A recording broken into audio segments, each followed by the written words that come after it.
Hindi naging madali ang umalis, pero mas mahirap ang manatili sa isang kwentong ako lang ang lumalaban, habang ikaw matagal nang tapos magmahal. Umiyak ako nang hindi mo nakita, natumba nang walang sumalo.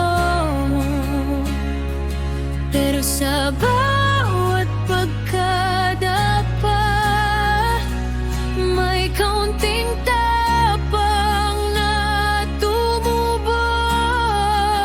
Salamat pa rin, hindi dahil lang okay lang ang ginawa mo, kundi dahil natuto akong mabuhay kahit hindi na kita kasama. Salamat pa rin sa sugat na iniwan mo sa akin, doon ko natutunan kung gaano pala ako kalakas.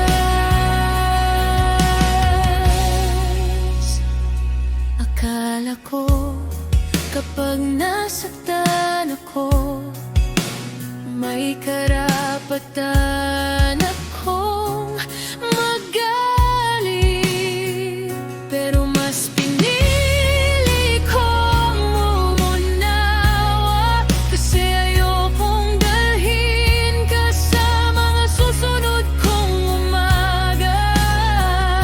Hindi lahat ng sugat kailangang may sisihin, may mga sakit na dadaan lang para turuan tayong pumili ng kapayapaan.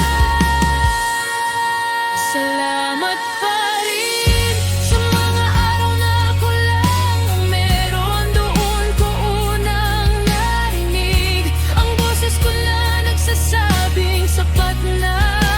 Salamat pa rin sa paalam na hindi mo iningatan, tinuruan mo akong magpaalam nang hindi nawawala ang sarili ko. Kung hindi ako nasaktan,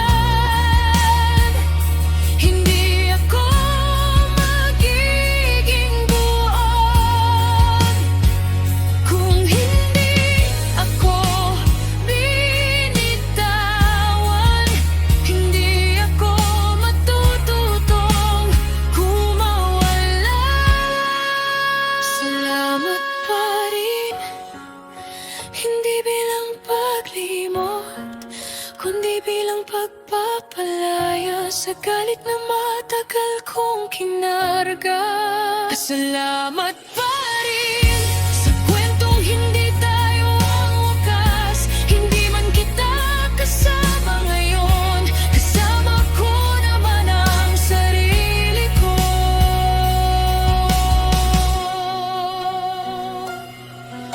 Hindi na masakit kapag naaalala, hindi na rin masaya, isa ka na lang aral na marunong na akong pasalamatan.